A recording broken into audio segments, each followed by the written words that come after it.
Assalamualaikum, waalaikumsalam, sun mata ajiku, salam rahayu, derek-derek sedaya, wadah ilmu Gusti Wejangan Jawa.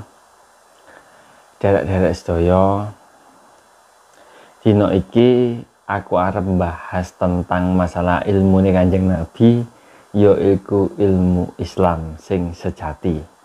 Ngene dulur.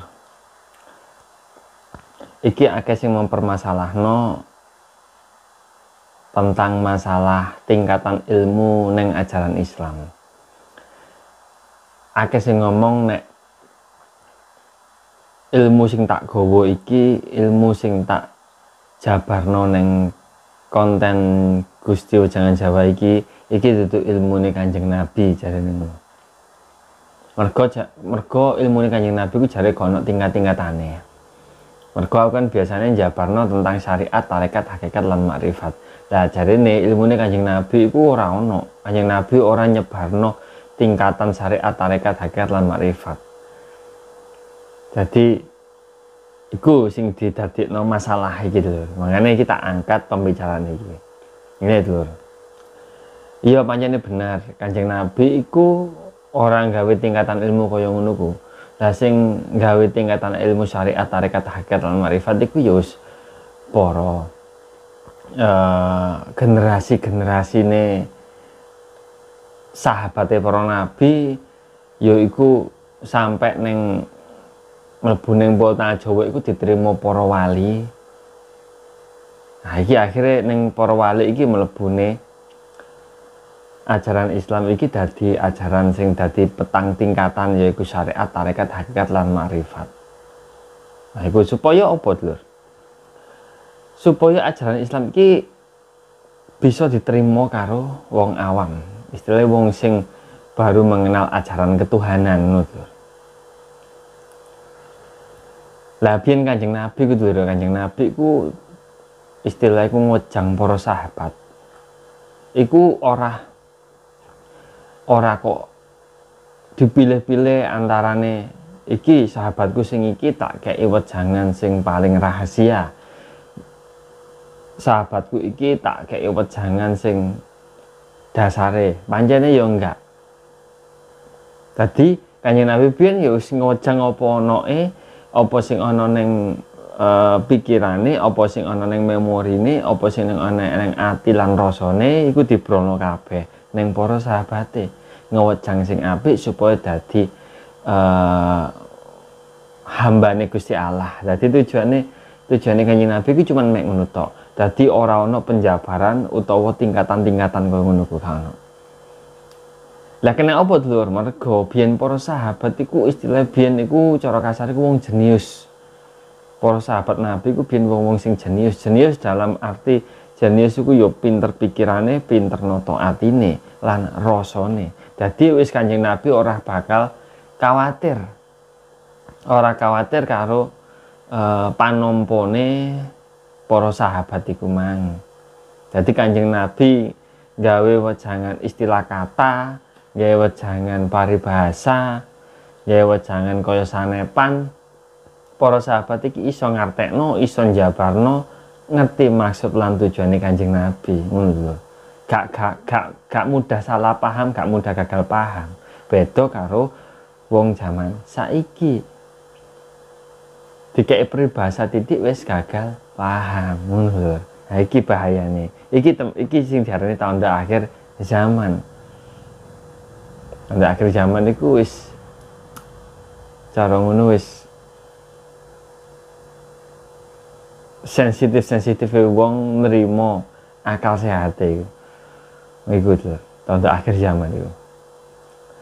Mulane Kanjeng Nabi pian iku ya wis ngojange wis biasa los, Bro.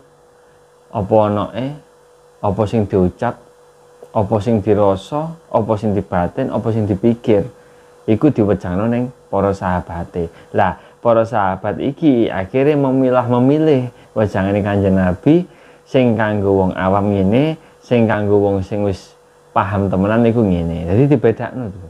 Ngono lho. Para sahabat iki ngono.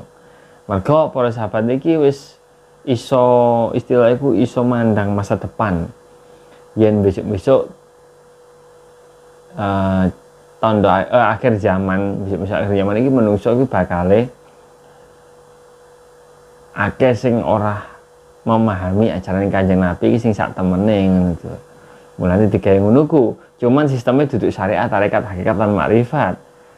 Cuman mek dipilah-pilih karo para sahabat dan iki lih kanggo wong sing paham, iki wong sing kurang paham ngono to. Dadi mulane iku mang dulur.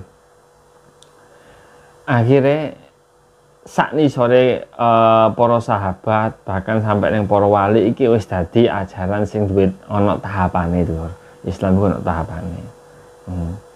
Dadi Kanjeng Nabi biyen niku ya nyebar nek ndelok tekan alur ceritane Kanjeng Nabi biyen niku sebenarnya Kanjeng Nabi nek dibahas secara tingkatan lho. Sebenarnya Kanjeng Nabi iku wis manjing ning tingkatan kepapat. Nek secara tingkatane para wali iku tingkatan makrifat. Sebenarnya Kanjeng Nabi iku manjinge ning tingkatan makrifat. Mulane diarani wis ketemu Gusti Allah. Tingkatan papat iku wis ketemu Gusti Allah, wis ngerti pangerane. Sapa pangerane iku wis ngerti. Ngono iku Kanjeng Nabi. Nah, berhubung Kanjeng Nabi iku wis munggah ning tataran kepapat, tataran sing paling puncak, iki Kanjeng Nabi bisa cerita nek perjalanan yang puncak iki iso berbagai, iso melalui tahap-tahap ngono lho. Nah, perjalanan yang puncak Kanjeng Nabi iki ya. Sadurunge Kanjeng Nabi iku nglewati 3 perjalanan yang puncak iki mang. Kanjeng Nabi iki mang kan akhirnya cerita ning para sahabat. Lah para sahabat iki mencerna wajahane Kanjeng Nabi. Ternyata tahap sing dilalui Kanjeng Nabi iki tahap kepapat iki sebenarnya dibutuhno wong Islam.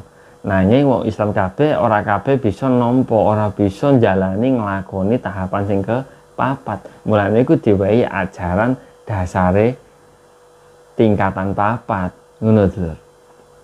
Ajaran dasare tingkatan papat. Jadi sejatine lho ya, ajaran syariat katakanlah ya. Sebenarnya Kanjeng Nabi kan ajarannya kan sing dilakoni Kanjeng Nabi iku ma'rifatullah.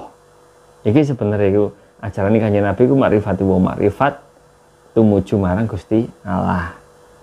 Lah, tingkatan syariat, tarekat, hakikat iki sebenarnya ku ana hubungannya karo makrifat. Syariat iku mengenal makrifat secara simbol, tarekat mengenal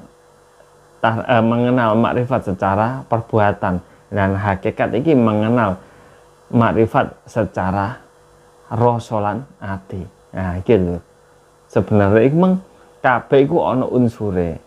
Lah mulane iku visi misine para ulama biyen, visi misine para wali biyen, para wali songo biyen.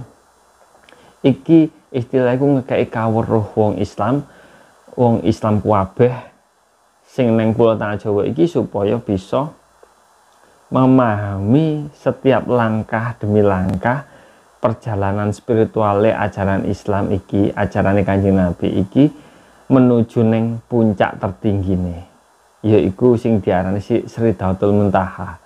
Puncak tertinggine yaiku perjalanan ke papat menuju keharibaane Gusti Allah. Ngono lho.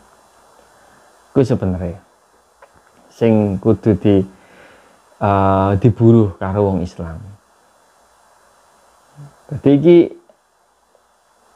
ajaran Islam iki sebenarnya ku gak nyeleneh tekan ajaran Kanjeng Nabi, kok gak podo. Ya bukannya gak podo lho. Cara ngono biyen para ulama, para tabiin, ya mungkin para tabiin ya para jajarane para wali songo biyen niku berpikir keras supaya wong Jawa iki biasa mendalami ajaran Islam iki ben gampang ku piye ngono lho. Gak kok langsung pure tekan para sahabat. Gak kok tekan pure saka Kanjeng Nabi. Sing wong awam gak gampang bisa memahami sing temenan. Dadi bener-bener teliti temenan lho. Dipoles maneh, diperbaiki maneh supaya dadi ajaran sing komplit, lengkap lan sampurna. Jadi kesimpulannya iku ngene to. sebenarnya apa sing tak wejang ning panjenengan sedaya tentang ajaran Islam iki sebenarnya yo ajaran Kanjeng Nabi Muhammad sing dadi panutane dhewe iku sebenarnya iki ajaran asli Kanjeng Nabi sing tak terapno iki, sing tak jabarno iki. Cuma bedane aku orang gawe tahapan tingkat siji, aku yo orang gawe tahapan tingkat loro. Tetapi aku pembelajaranku iki tahapan tingkat telu, hakikat rasa lan ati. Lah rasa lan ati iki istilah iku gawe nututi pemahaman makrifati Kanjeng Nabi supaya dhewe iki piye bisa dadi hambane Gusti Allah sing sampurna, urip nganti matine awake dhewe ngono. Tujuan kula niku asline.